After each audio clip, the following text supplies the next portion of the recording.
Hello!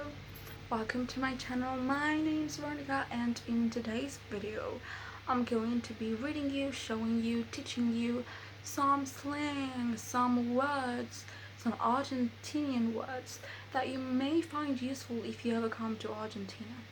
So, a few things that you have to know about Argentina. First of all, we speak Spanish. Second of all, we are in South America. Now you can come.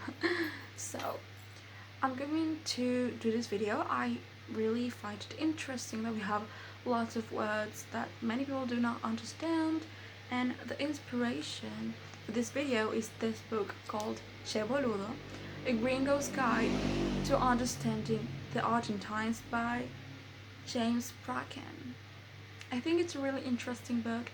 It has pictures in it, it has definitions in it. If you want to buy it, go ahead and do it. I did it, I do not regret it. I'm going to be reading from here and I'm going to give you examples. I hope you really like this video, and well, let's see what this book has.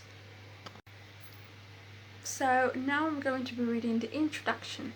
I'm not going to be reading the entire introduction because it's quite long, but I selected a few paragraphs that I'm going to be reading.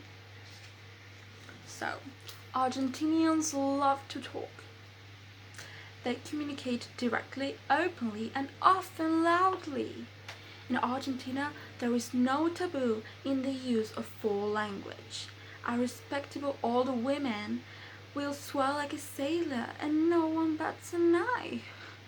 Fools are not suffered lightly, and anyone behaving in a pretentious or obnoxious manner will be sharply reprimanded, sometimes with just a simple gesture of the hands.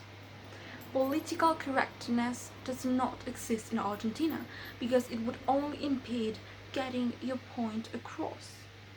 Argentinians are extremely patriotic and will not hesitate to tell you that the country has the tallest mountains, the tastiest beef, the most beautiful women, the finest wine, and the best footballers in the world.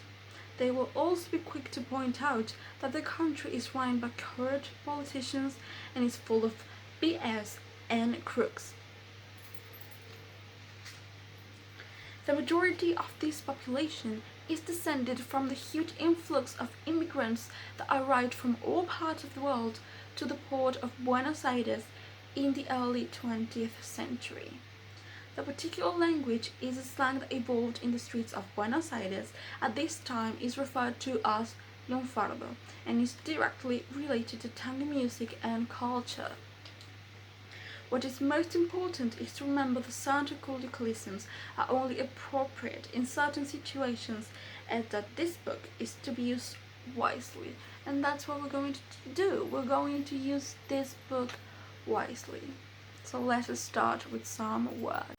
So the first word we're going to be reading is the word amigovio/amigovia. Someone who's dating, more than a friend, but not quite a boyfriend/girlfriend. I think the definition is really clear. We have to keep in mind that I haven't heard this word for a long time, in quite a long time. But there are parts of the country in which you may hear this word and you will be like, what does that mean? Well, that is the meaning. Now we have the verb bancar. To tolerate, to bear, to accept, to support, to help, to support financially. I may also add the definition to stand someone. For example, you're with your friend and someone is looking at you in a weird way and you're like, esa persona no me banca. That person doesn't stand me. Now we have the word bardo. That means chaos, a crazy, annoying, or problematic situation. Let's imagine you're walking through the streets of some of our beautiful cities, and there are two men discussing something, and then the discussion is getting heated, and they end up fighting. That es un bardo. That is a fight. That is a problematic situation. Now we have the verb bardear. That means to make a bardo, to cause trouble. Now we have the word careta, and it's an adjective. The literal meaning is to wear a mask, but the meaning we gave to this word is pretentious, snobbish, used to describe fashion-conscious people or expensive restaurants and neighborhood. So, when we use this word, we mean someone's trying to show off everything that they have. Let's say that someone comes to your neighborhood and just, is there with the expensive things, and you're like, es un careta. He's literally showing everything he has. Now, we have the word chamuchero, and it is an adjective. We have the meaning, and is a smooth talker, a know-it-all, someone with the characteristics of a used car salesman. I have to say that last part I do not understand quite clearly, but yeah, it's someone that's trying to flirt with you. Someone approaches to you in a bar and is just, flirting with you. That person es un chamuchero. Now we have the verb chamuchar. That means to smooth talk somebody, to flirt. Now we have the expression che. Hey you. Also used as a meaningless interjection in whatever context. And now we have the origins of this catchy phrase.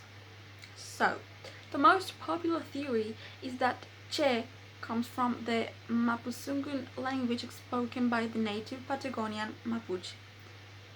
Che means people. Che also means I in the language spoken by the Guarani natives of the Paraná River, a basin of northern Argentina. Considering the roots of Rio Platense, che could also come from se, an old Spanish expletive used to get someone's attention. The word we have now is cornudo/cornuda. The literal meaning is to have horns, but it is used for someone whose partner is unfaithful, and it is used as a heavy insult. So if you know someone, your friend maybe, has an unfaithful partner, your friend es un cornudo. Sorry to say it. Now we have the word macanudo/macanuda. That is an antiquated word. It's not used so much among young people, but you will definitely hear an older person saying it. So let's see what the meaning is. Someone agreeable, a friendly person, sounds good. Positive response to a deal or arrangement.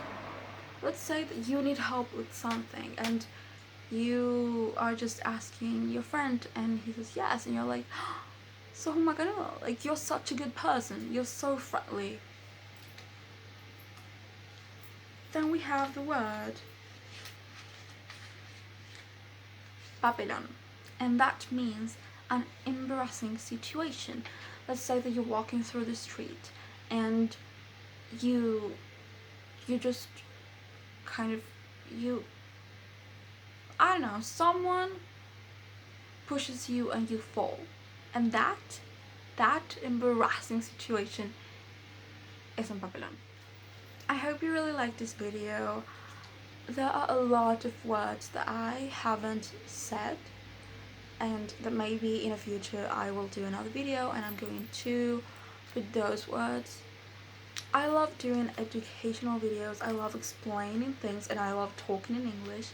So if you like this, and if you've reached this part of the video. Thank you so much for watching, like literally thank you so much. And just subscribe, comment, do whatever you want. Just thank you so much for watching, and I hope you really enjoyed this video just as much as I enjoyed doing it. See you next video.